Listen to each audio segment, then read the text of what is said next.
La politique de la ville, ça peut sembler très compliqué et pourtant, c'est très concret au quotidien. On prend 2 minutes pour vous expliquer notre feuille de route. La pauvreté affecte aujourd'hui des territoires très différents en France. Dans certains endroits, plus pénalisés que d'autres, les inégalités ont atteint un niveau insupportable.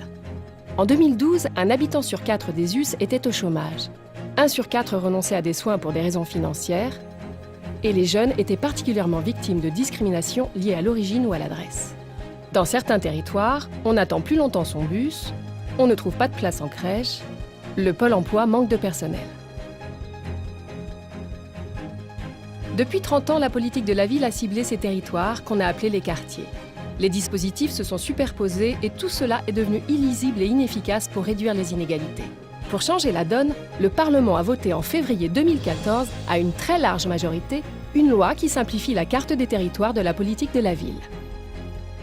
Les moyens seront recentrés sur 1300 territoires cœur de cible. Ces territoires sont définis par un critère unique, le revenu des habitants. Le critère le plus évident et le plus objectif.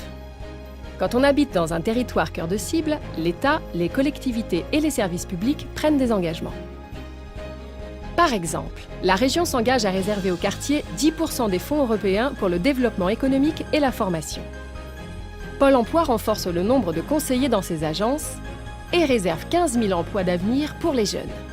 C'est aussi dans ces territoires que l'État créera les écoles de l'entrepreneuriat et que l'Éducation nationale cible pour les enfants 40% des ouvertures de classes en faveur de la scolarisation à 2 ans.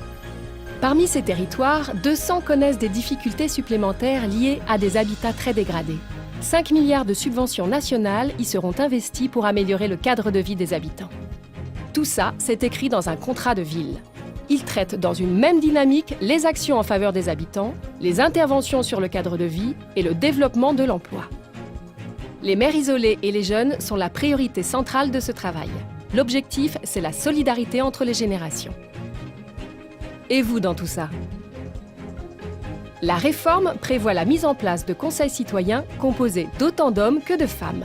Pour donner la parole à tous, leurs membres sont tirés au sort comme on le fait des jurés. Et les volontaires sont aussi les bienvenus. Le conseil citoyen débat, dialogue avec tous les acteurs et donne son avis sur les projets développés. Ils seront mis en place avec les contrats de ville. On récapitule. La politique de la ville, c'est une logique simple et républicaine, pour donner plus à ceux qui ont beaucoup moins. On concentre les moyens, on mobilise tous les acteurs et on vous associe aux décisions. Et si ça vous paraît plus clair, on compte sur vous pour partager la vidéo.